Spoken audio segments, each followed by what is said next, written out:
दोस्तों नमस्कार।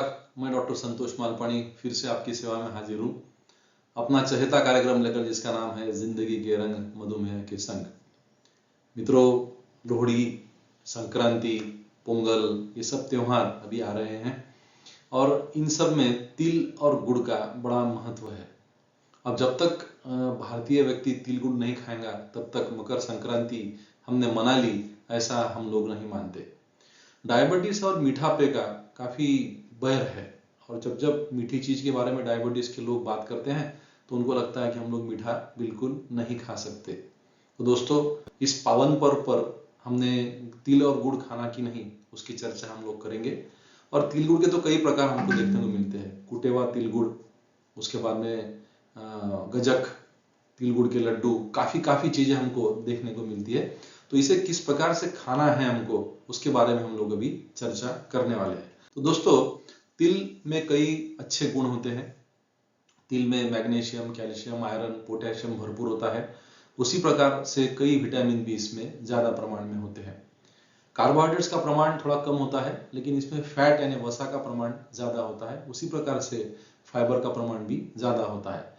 और हमने तिल बहुत मात्रा में खा लिए गुड़ के साथ में तो कभी कोई पतले दस्त भी हमको हो सकते हैं और इसलिए तिल का उपयोग थोड़ा सा सावधानी पूर्ण तरीके से हमको करना है, जिससे कि अपने पेट में कोई खराबी भी नहीं होनी चाहिए। दोस्तों, तिल के कई अच्छे गुणधर्म हैं। इससे अपने चयापचय को एक ऊर्जा मिलती है, अपने हड्डियों का ढांचा सुधरता है, कैंसर का प्रिवेंशन भी होता है, बालों की भी अच्छी ग्रोथ होती है। आप कंफ्यूज मत होइए, मैंने बचपन में तिल खाए थे लेकिन मेरे बाल नहीं हैं। इसका मतलब ये नहीं कि तिल अच्छे नहीं, लेकिन तिलों से बालों की ग्रोथ अच्छी होती है।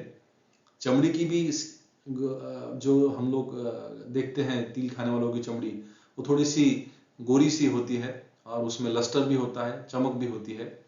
इससे मानसिक तनाव भी कम होता है, डाइजेशन भी अच्छा होता है, अपने हार्ट की गति, अपना हार्ट भी अच्छा होता है, अपना इन्फ्लेमेशन कम होता है, ब्लड प्रेशर का प्रमाण भी कम होता है, रेडिएशन से प्रोटेक्शन हमको मिल सकता है और उसी प्रकार से कुछ प्रमाण में डायबिटीज के लिए भी तिल काफी गुणकारी पाए जाते हैं।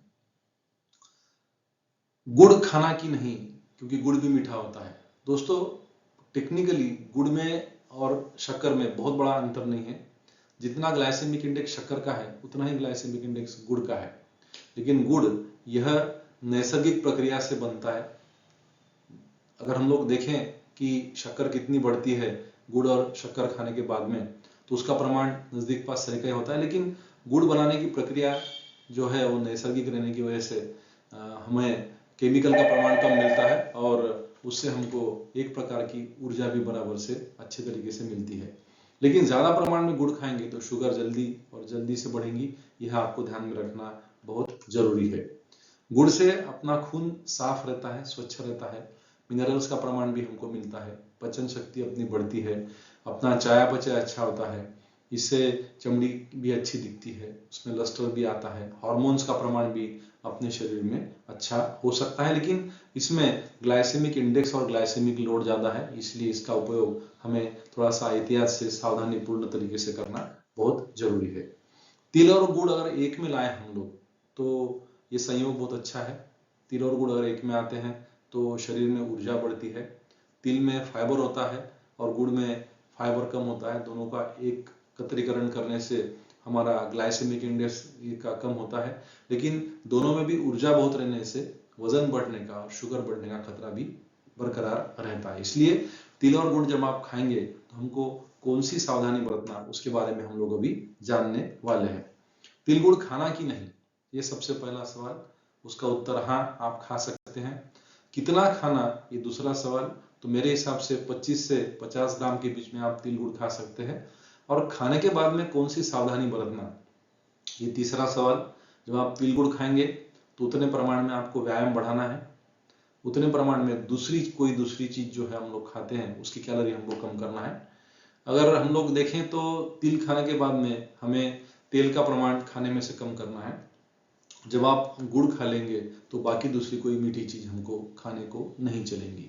तो ये एहतियात अगर आप बरतेंगे तो आप तिल गुड़ का आस्वाद भी ले सकते हो, जिससे कि आपकी मानसिक संतुलन बराबर रहेगा, मुझे डायबिटीज हो गया, ये सबको बोलने की आपको जरूरत नहीं पड़ेगी। तो दोस्तों, फिर से मैं आपको मकर संक्रांति की हार्दिक शुभकामनाएं देता हूं।